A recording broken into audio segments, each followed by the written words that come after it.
আর কিছুদিন পরেই পশ্চিমবঙ্গের নির্বাচন। আপনাদের মধ্যে অনেকেরই হয়তো প্রিজাইডিং অফিসারের ডিউটি পড়েছে এবং এই সংক্রান্ত বিষয়ে আমাকে অনেকেই কমেন্ট করেছেন এবং আপনাদের সহযোগিতার উদ্দেশ্যে এবং আপনাদের রিকোয়েস্টে আমি প্রিজাইডিং অফিসারের ভোটের আগের দিন থেকে শুরু করে ভোটের শেষ পর্যন্ত ঠিক কী কী করণীয় আছে সেই সংক্রান্ত একটি ছোট্ট পিডিএফ বানিয়েছি এবং যেটি সম্পূর্ণ বাংলায়।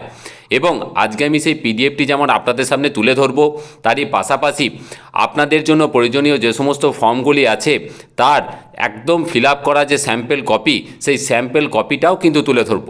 আপনাদের কাছে রিকোয়েস্ট, আপনারা ভিডিওটা শুরু থেকে শেষ পর্যন্ত দেখুন এবং তারই পাশাপাশি আপনাদের প্রয়োজন মতো ডেসক্রিপশন বক্স এবং কমেন্ট বক্স থেকে এই পিডিএফটা এবং তারই পাশাপাশি ফিল আপ করা বিভিন্ন ফর্মের যে স্যাম্পল কপি সেটাও কিন্তু ডাউনলোড করে প্রিন্ট আউট করে রেখে দিতে পারেন, কারণ এগুলি আপনাদের ভোটের ডিউটির জন্য কিন্তু ভীষণভাবে গুরুত্বপূর্ণ। তো দেখুন, প্রিজাইডিং অফিসারের ডিউটিটা হচ্ছে হিউজ, একটা বিশাল বিশাল ডিউটি। আমি চেষ্টা করেছি খুব সংক্ষিপ্ত আকারে আপনাদের সামনে সহজভাবে তুলে ধরার। তো প্রিজাইডিং অফিসার হিসাবে আপনার প্রথম ডিউটি অন্যান্য পোলিং অফিসারের মতো কি করতে হবে না, আপনাকে প্রথমে ডিসিতে যেতে হবে এবং আপনার যে হাজিরা সেটা বানাবেন এবং তারপর আপনি জানেন অবশ্যই যে আপনাকে কিন্তু মোবাইল নাম্বারটা রেজিস্ট্রেশন করতে হবে।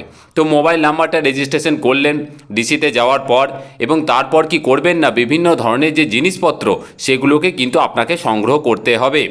তাহলে ভোটের আগের দিন ডিসিতে গিয়ে সিগনেচার করলেন এবং সিগনেচার করার পর যে আপনার মোবাইল নাম্বার সেটা রেজিস্টার করার পর বিভিন্ন ধরনের জিনিসপত্রগুলো সংগ্রহ করবেন। এবং এই সংগ্রহগুলো করার জন্য বিশেষত কি কি সংগ্রহ করবেন না, ওখান থেকে মূলত ডিসি থেকে কি করতে হবে না, ইভিএম মানে যেখানে বিইউ মানে ব্যালট ইউনিট ও কন্ট্রোল ইউনিট, এটাকে সংগ্রহ করতে হবে। তারই পাশাপাশি ভিভিপ্যাট, ভোটার তালিকার যে মার্কড কপি, তারপরে বিশেষ যে ধরনের সিলগুলো থাকে, স্ট্যাম্পগুলো থাকে, স্ট্যাম্প প্যাড, এছাড়াও অন্যান্য স্টেশনারি জিনিস যেগুলো আছে সেগুলোকে কিন্তু একটু মিলিয়ে নিতে হবে, বুঝে নিতে হবে। তারপর কি করবেন না, জিনিসপত্রগুলো নেওয়ার পর অবশ্যই আপনাকে কিন্তু যাচাই করতে হবে। যাচাইয়ের জন্য কি করবেন না, ইভিএমের সাথে যে অ্যাড্রেস ট্যাগ এবং ব্যালট পেপার ঠিক আছে কি না সেটাকে কিন্তু অবশ্যই আপনাকে দেখে নিতে হবে। এছাড়াও ভিভিপ্যাটের পেপার রোল লক আছে কি না সেটাকেও কিন্তু পরীক্ষা করে নিতে হবে। আর ব্যাটারি কন্ডিশনটাও কিন্তু অবশ্যই একবার চেক করে নিতে হবে। তারপর কি করবেন না, সমস্ত পোলিং অফিসারদের নিয়ে যে সমস্ত ফোর্স যেগুলো থাকবে তাদেরকে ট্যাগ করবেন এবং ট্যাগ করার পর কিন্তু কেন্দ্রের দিকে যাত্রা শুরু করবেন। তারপর আপনারা যখন বুথে পৌঁছাবেন চেষ্টা করবেন খুব তাড়াতাড়ি, যত তাড়াতাড়ি সম্ভব একটু ফ্রেশ হয়ে নেবেন, কারণ আপনার ডিউটি কিন্তু অনেকটাই বেশি। এবং ফ্রেশ হয়ে যাওয়ার পর আপনাকে যেটা প্রথমেই করতে হবে সেটা হচ্ছে বুথ সাজানো।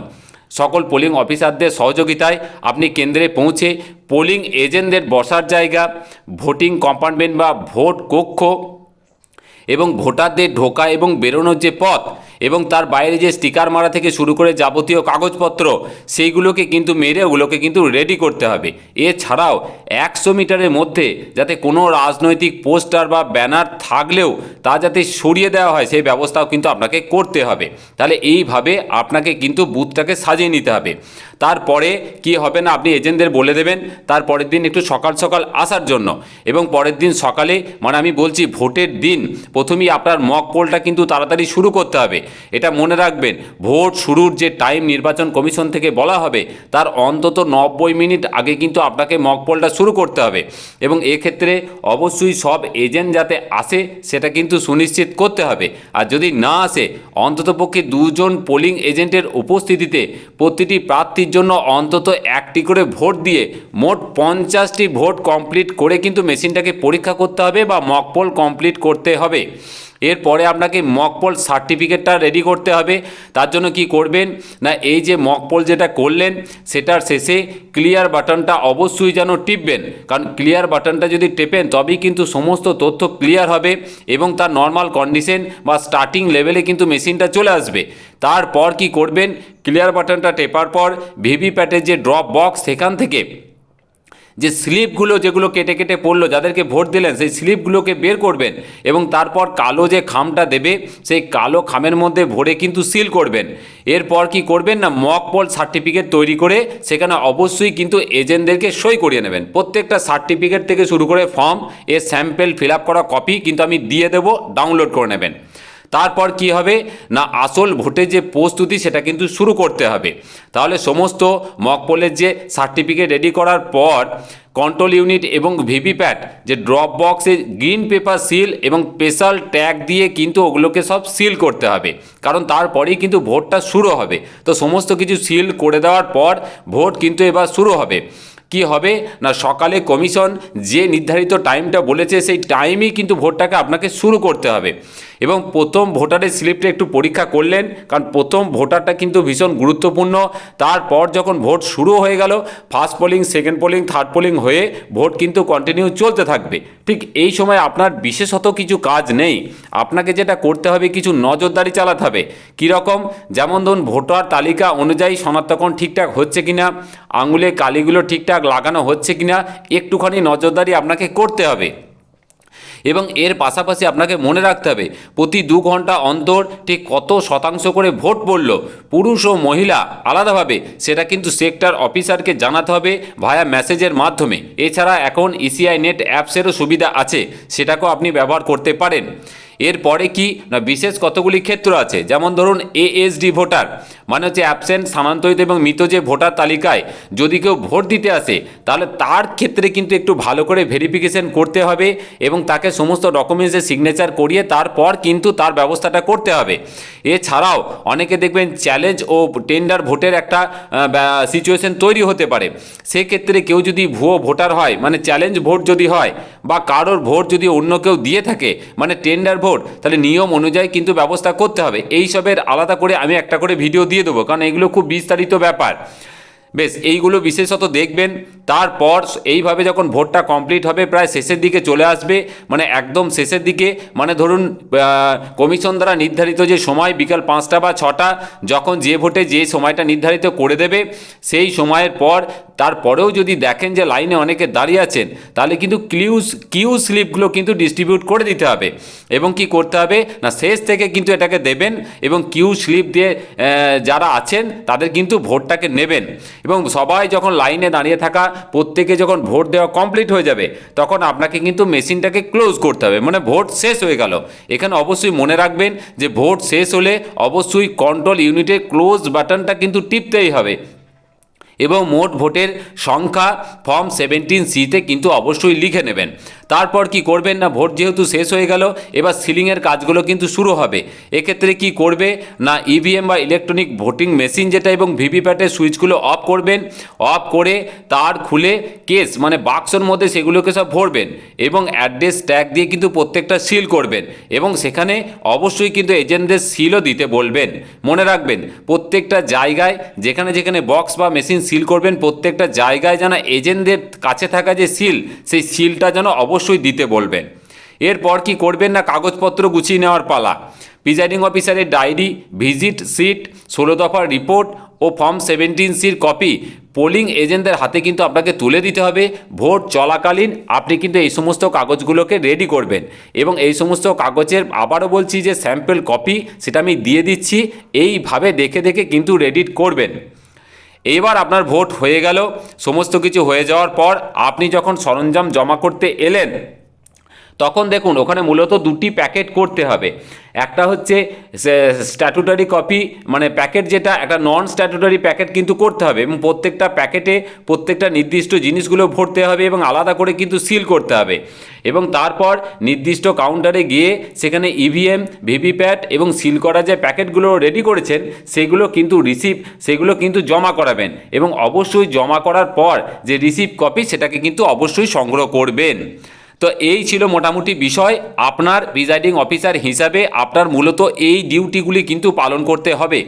এরপরে যেটি বিষয় হচ্ছে যে ফর্ম এবং খাম, মানে কোন খামে কি ভরবেন আমি একটু নির্দিষ্ট করে বলে দিই।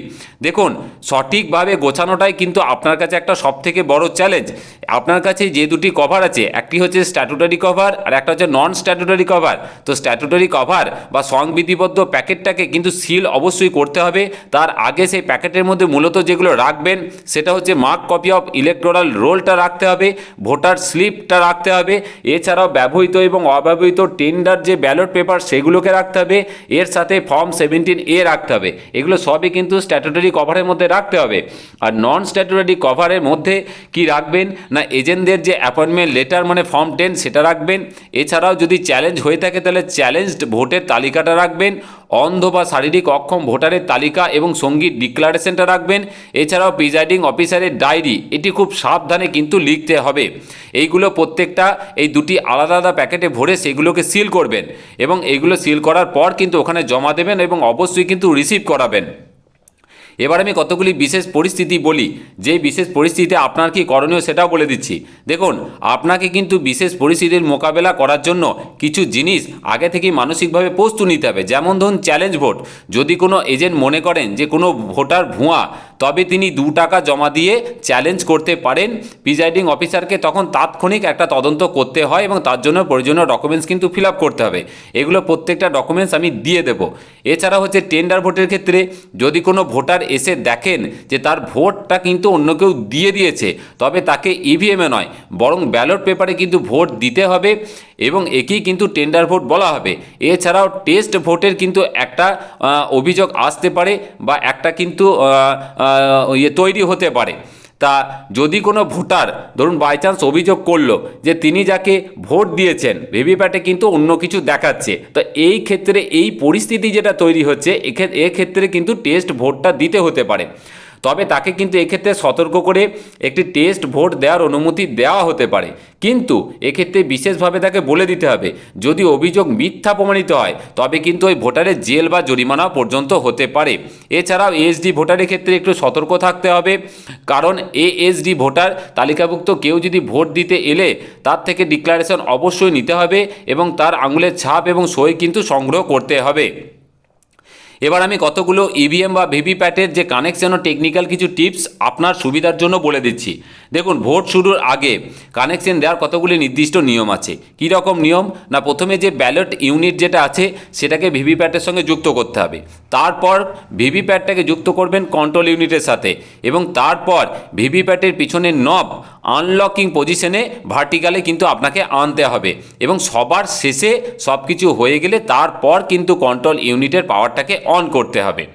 আচ্ছা, এখানে বিশেষভাবে খুবই গুরুত্বপূর্ণ যেটা প্রিজাইডিং অফিসারের ডায়েরি এবং ফর্ম 17C, আবারও বলছি স্যাম্পল কপি দেওয়া থাকবে ডেসক্রিপশন বক্স থেকে এবং কমেন্ট বক্স থেকে ডাউনলোড করে নেবেন। দেখুন, ফর্ম 17C হলো অ্যাকাউন্টস অফ ভোটার্স রেকর্ডেড, মানে মেশিনে কতগুলো ভোট পড়লো এবং কতগুলো ভোটার স্লিপ ইস্যু হলো তার হিসাব কিন্তু এখানে থাকে। এই ফর্মের কপি প্রতিটি পোলিং এজেন্টকে দেওয়া কিন্তু বাধ্যতামূলক। তাই এইটা যখন ভোট চলবে তখন ফিল আপ করে রেডি করে রাখবেন এবং শেষে কিন্তু এজেন্ট দিয়ে দেবেন। এছাড়াও প্রিজাইডিং অফিসার ডায়েরি, এখানে কি হয় না প্রতি 2 ঘন্টা অন্তর কিভাবে কতগুলো ভোট পড়ছে মেল ফিমেল, এছাড়াও যদি কোনো অপ্রীতিকর ঘটনা ঘটেছে কিনা বা কোনো যান্ত্রিক ত্রুটি হয়েছিল কিনা তার কিন্তু পুঙ্খানুপুঙ্খ লিখতে হয়। তা এইটাও কিন্তু ভোট চলাকালীন একটু একটু করে ফিল আপ করে রাখবেন। প্রিজাইডিং অফিসার রিপোর্টটা কি? প্রিজাইডিং অফিসার রিপোর্ট হচ্ছে বর্তমানে সেক্টর অফিসারকে একটা 16 দফার একটা চেক লিস্ট বা রিপোর্ট কিন্তু দিতে হয়। আপনি অ্যাজ আ প্রিজাইডিং অফিসার সেটা কিন্তু আপনাকে করতে হবে।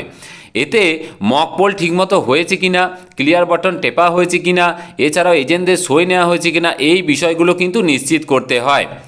এছাড়া মনে রাখবেন প্রিজাইডিং অফিসারের কিছু গোল্ডেন রুলসও আছে।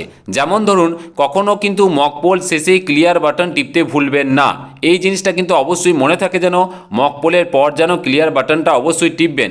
এছাড়াও গ্রিন পেপার সিল লাগানোর সময় আপনাকে অবশ্যই খেয়াল রাখতে হবে যেন সাদা অংশটি যেন ওপরের দিকে থাকে এবং সইটি যেন দেখা যায়। এছাড়াও ভিভিপ্যাটের ড্রপ বক্স থেকে মক পোলের স্লিপগুলো বের করে কালো খামে ভরতে কিন্তু ভুলবেন না এবং প্রত্যেকটি খাম সিল করার পর এজেন্টদের সই সিগনেচার থেকে শুরু করে প্রত্যেকটা জিনিস যেন পুঙ্খানুপুঙ্খভাবে ভালো করে করবেন। তো এই ছিল প্রিজাইডিং অফিসার হিসাবে আপনার মোটামুটি কী কী করণীয় আছে খুব সংক্ষেপে আমি আপনাদের সামনে তুলে ধরার চেষ্টা করলাম। এছাড়াও আমি আবারও বলছি, আপনার ঠিক কী কী ফর্ম ফিল আপ করতে হবে সেই সংক্রান্ত একটি ছোট্ট পিডিএফ ফিল আপ করা স্যাম্পল কপি আমি ডেসক্রিপশন বক্স এবং কমেন্ট বক্সে দিয়ে দিচ্ছি। ওখান থেকে সরাসরি ডাউনলোড করে নিন, তাহলে আপনার কিন্তু অনেকটাই সুবিধা হবে। তো এই ছিল মোটামুটি প্রিজাইডিং অফিসারের ডিউটি সংক্রান্ত ডিটেলস। যদি ভালো লাগে অবশ্যই চ্যানেলটিকে বেশি করে সাবস্ক্রাইব করুন ও ভিডিওটিকে বেশি করে শেয়ার করুন। খুব ভালো থাকবেন, ধন্যবাদ।